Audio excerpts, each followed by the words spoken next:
A lot of people assume that I'm an anti-racism expert, and honestly, I wonder why. My name is Momo Ogoro, founder of GORM and social psychologist. And if you want to learn how to unify across differences, make sure to subscribe. Racism is a deeply rooted issue that is based on the notion that there are different races, where some races are innately superior than others. Side note, there's no such thing as the notion of race, biologically speaking. It was a system that was created in the 1600s to justify the enslavement of Africans. However, as a result of hundreds of years of conditioning of the notion of race and understanding that there are different racial categories, systems and policies, actions and attitudes were created, which are now deeply embedded and rooted in our structures today.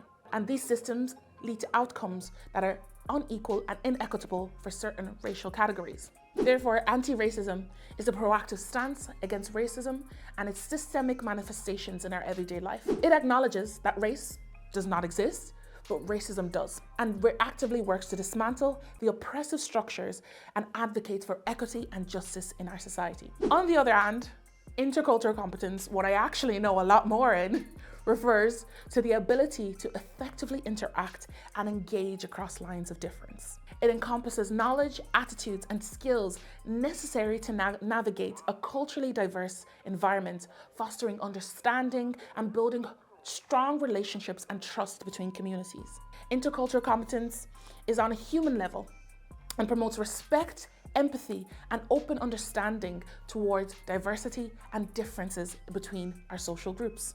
And by understanding and appreciating our differences and similarities, we can communicate effectively across those lines of differences, avoid miscommunication, and unify.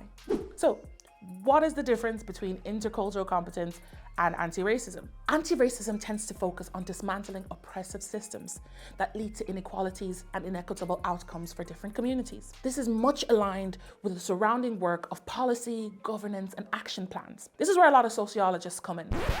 Oh, I'll do that again. This is where the great work a lot of sociologists come in. This is where the great work of a lot of sociologists. Use this take. Thank you. Some Irish sociologists include Dr. Lucy Michael, Dr. James Carr, and Dr. Not this take, the next one. This is where the great work of a lot of sociologists come in. For example, some Irish sociologists include Dr. Lucy Michael, Dr. James Carr, and Dr. Eben Joseph, and this is where they thrive. On the other hand, intercultural competence is the human level and behavioral component that is necessary for social change. Think of it like this. We need policies, governance, and action plans to become a more inclusive and anti-racist society. But if people do not have the behavioral skills to enact those policies in an appropriate and effective manner, with the diverse communities in mind, well, those policies will just be sitting on the shelf and carrying dust, and those action plans will be all in vain. While intercultural competence and anti-racism have different focal points, their intersection complement each other in a way that brings about structural and social change. But developing intercultural competence is a key component and a stepping stone to building and becoming an anti-racist society. Intercultural competence fosters understanding, empathy, which is essential to challenging stereotypes, biases, and prejudices that we all have. It helps us recognize the interconnectedness of the cultures that we live in and the value of diversity. By cultivating intercultural competence, inclusive of anti-racist policy, we can break down barriers, build bridges, and lay the groundwork for anti-racist actions. For example, let's say you're striving to be anti-racist in your workplace. Anti-racism work will allow you to interrogate the structural gaps and possible systemic inequalities that lie within your organization. Whereas intercultural competence enables you to understand and appreciate the experiences of your colleagues from different racial categories and different racial backgrounds.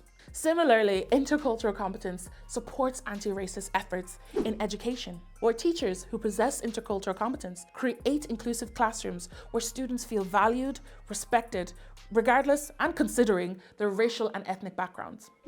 By incorporating diverse perspectives into your curriculum and promoting cultural understanding, they can combat racism where it lies and become an anti-racist classroom.